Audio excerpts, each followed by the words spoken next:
عن اسامہ بن زید رضی اللہ تعالی عنہ ان رسول اللہ صلی اللہ علیہ وسلم مر بمجلس فیہ اخلاق من المسلمین والمشرکین عبدۃ الاوثان والیہود فسلم علیہم۔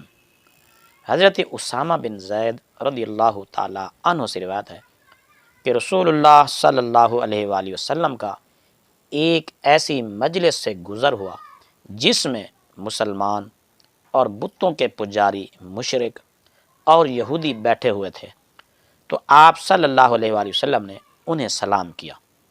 متفق علیہ۔ اس حدیث پاک کو امام بخاری اور امام مسلم دونوں نے روایت کیا ہے۔